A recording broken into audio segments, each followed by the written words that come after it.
Heyo, it's me, Harper Savage, and this year I've decided I'm going to be doing Drawtober. If you don't know what that is, it's another prompt list thing, but this one runs 5 days at a time. It's not weeks, it's not each day, it's every 5 days there's a new prompt. And any medium is welcome. So because any medium is welcome, I've decided I want to do this digitally. But first, the way I work is I sketch traditionally and then I, finish it digitally. So for that, we're going to need our sketchbook. Here it is. I bet it's been a while since you've seen this one. I have like 2 flip throughs of this sketchbook, and you've probably also seen it in the full moon videos. So here's the official prompt list. I've just printed it out. And the first prompt is Candlelit Messenger, and I came up with a couple of concepts or thumbnail ideas, and I did it in ballpoint pen, in case you're wondering. One where we had a hand with some like lacy sleeve and a lantern. Another idea was kind of a tarot card inspired idea of like a witchy character holding the, like 2 candles in each hand. And then the third concept was like a kind of a seer or swamp lady holding a candle. And I liked these 2 ideas, so I sketched them out a bit more in detail to help decide which one I wanted to do. And I did ask Knock, it's the only one I asked, and she liked the swamp lady. So I think that's the one we're gonna go with. But first we need to sketch it out in more detail, I feel. I'm gonna flip a couple pages ahead because I want the concepts to all kind of be in a row. So a new blank page, we're gonna need a pencil and an eraser. So I decided to go with this Control-Z eraser because we're going to be doing digital art after the sketch. I just thought it was very fitting. So let's get to sketching. Oh my god, I'm starting with a circle. Now, this sketch does not have to be perfect because I kind of also do another sketch. When I do digital art, I have like the traditional sketch, and then I like to do a layer of a cleaned up sketch, and then I do more layers after that for the final art. Shoulders seem kind of wide, but also not. And yes, she is directly just holding the candle. It's fine. I don't know, there's something about the shoulders that I'm not liking. I think they're just too wide. Erase, erase, erase, erase, erase, erase, erase. I wanted it to kind of look like she had moss, like kind of growing on her, and mushrooms, like the shelf mushrooms. I want these to be like vines or ivy or something. Look at that crazy hand. Like, calm down. Maybe the candle needs to be moved over a little. Erase, erase, erase, erase, erase, erase, erase. I also wanted to have like tattoos. I don't know if they mean anything. I'm just kind of making it up. I've drawn her. That was a little bit too far down. Hope you're ready to work on these eyes forever. I can already see that they don't match. They're like a little bit too close together, but I don't know if that's just because I drew them kind of far apart in my concept base. I guess I don't have to worry too much about the eyes matching because again, we're doing it digitally. You can just slap on the symmetry tool or copy paste. I'm still gonna sit here and try to make it as close as possible because it will bother me otherwise. Still doesn't look like the other one. I had to give her like pointed ears. I don't think I'm gonna give her like an iris or pupils because I want her eyes to kind of be glowing too. I want her to have dreads, but like uneven dreads. Wait, I did the part wrong. All these lines I gotta erase now. Honestly, I think I did like the concept art sketch better with the dreads for some reason. And really there's only like spooky trees in the background. There's like not much to it. After this, maybe some like vines are kind of growing up the trees too, or ivy, or I don't know, whatever grows in swamps. You would think I'd know. I kind of grew up in one. Like there should be mushrooms on the trees too. All right, I think that's pretty much it for the sketch. So now I gotta take a picture of this and get it onto my iPad. So I'm gonna do that right now. Okay, so here we are with it on my iPad. So I'm just gonna get started. Enjoy Chi while he's here. He might disappear. So let's get to digitally finishing this.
Okay, I'm just dropping in real quick to kind of explain what this character is about. There's not going to be a full-on voiceover in this section of the video.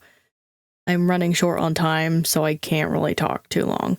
My idea is that she's kind of like a seer, but she's basically asleep most of the time, and like her visions come to her in dreams.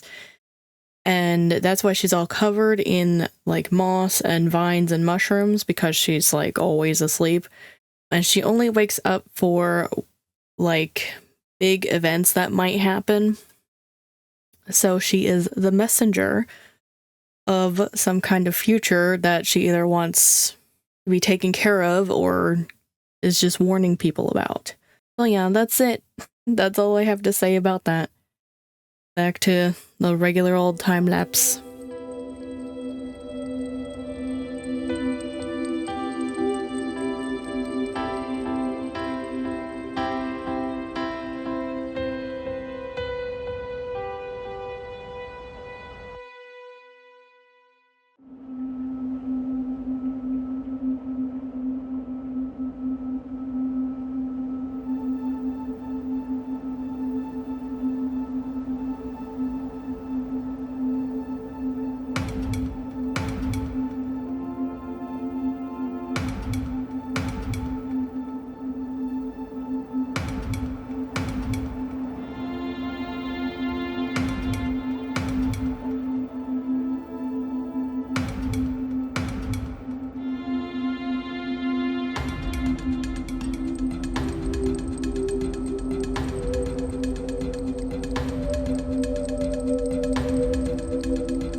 This is the mic cord. Just bear with me.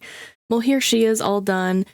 I did not do as many details as I had wanted. I wanted to work on this a lot longer than I had time for. So I did have to cut some corners here and there. Like, I didn't really actually shade. I kind of just did the eraser technique. And I did like a pretty plain background, but I do think it looks pretty cool still. But that's going to be it from me today. If you guys want to check out another challenge, you can go ahead and tap the playlist here. If you want to catch up on anything you missed, you can tap the thumbnail here. I want to thank you guys so much for watching. Don't forget to do all the cool YouTube things of commenting, liking, subscribing, and turning on that notification bell, and I'll see you guys in the next video. Bye-bye!